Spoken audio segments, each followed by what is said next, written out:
team when you become the coach, or do you look at the roster and then build a system? And he was like, oh, you kind of have to tailor it to the team. You may have made a great point here that this system for these players is maybe not congruent, right? Because we don't think of them as the everyday, consistent, bring it, hardworking roster. But hard hats. That's what he's asking of them, is to be the hard hats, consistent guys. And Tavares, Matthews now, Nylander, especially in Willie too. Willie's off to a great start, as we can see, as the points continue to accumulate. And second fastest Leaf in team history to get the 20-point mark. So, following Doug Gilmour in 10 games, he did it in 11. And I think with Willie, especially with Marner gone, I think he understands now that between him and Austin especially, John, maybe Sammy made the point that, when your salary drops from 11 to 4, it alleviates some of the pressure. So he'll trail those guys. But there's a tremendous amount of pressure on Austin and Willie now to carry the freight. And Willie looks to me like he's understanding I'm going to be watched a lot more now. I can't necessarily go into the same lulls I've experienced in the past. Yeah, there's going to be some games when it doesn't look very pretty and I don't produce, but I can't have as many as I've had in the past.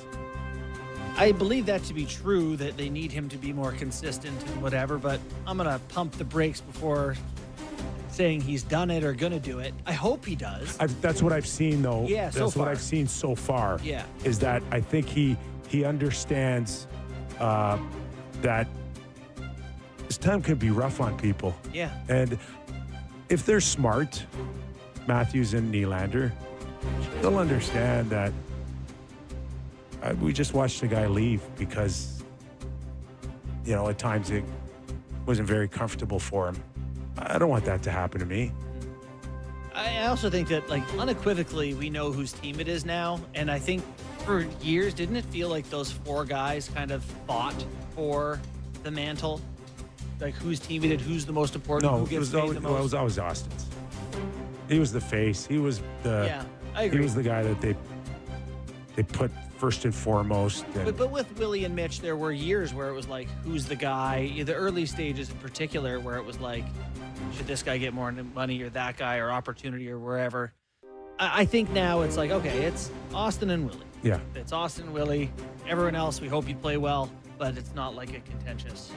It just is what it is. I mean, the point production's there, but I do think that Willie's looked pretty brilliant through the first 11 games that he's played this year. And it looks like a pro. I think that there's been a lot of people that have had a lot of Willie conversations in the city for his whole career. And even the biggest defenders of Willie, I think, would have to be surprised that it's turned into being this good. Wouldn't you think? Yeah. Top 5 in the league right now: Celebrini, McDavid, McKinnon, Scheifele, Nylander. Yeah, he's leading the league in even strength points. It's just, to me, I am surprised that it's gotten to this point with how good he is. Mm-hmm. I always thought he was a good player, but for him to get where he is now, I think it's, I mean, he's one of the best players, in the league at this point. He really is. Yeah. He's an elite player. Inside the top 20, probably. Yeah, and I think there is a level of understanding where he is right now, and the eyeballs on him, and I think he's responded well so far. So, looking at the rest of the squad last night, do you want to get the overview, and then you and I can start picking it apart? Yeah, you bet. All right, clip 1, please.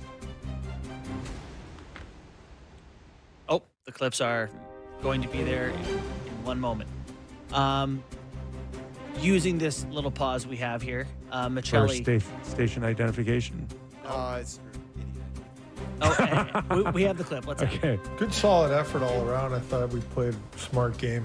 It's a good team over there. They got a lot of good offense and fast players. I thought we did a good job keeping them at bay for the most part.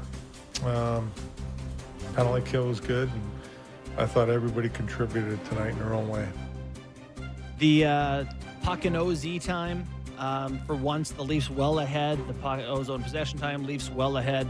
High danger scoring chances at 5-on-5 are 14-6 in the Leafs' favor.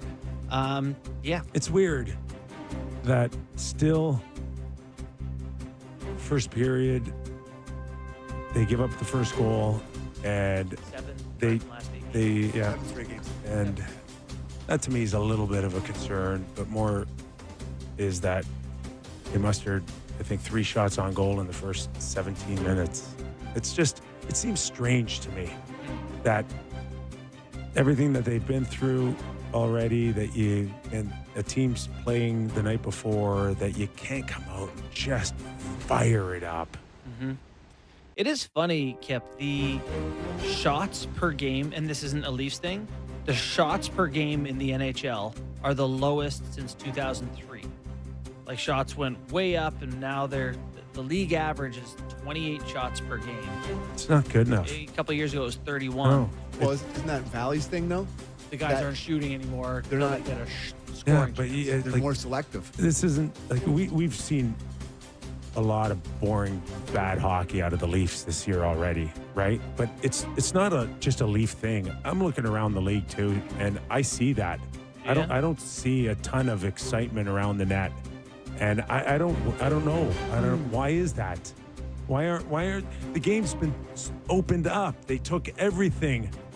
Leafs are dead middle of the pack. That with Florida, slowed 16, games 17. down Mid-HL right now. over That's where they are. over the course of the last 20 years. They've given you every rule to open up and score more goals, and now you're telling me shots on goal are down. Shots and goal are down. Top team in the league is Colorado. They get 34, and second is Columbus at 32.8, and the bottom team, Seattle's getting 24 shots a night. I mean, for their Leafs first period last night, not much.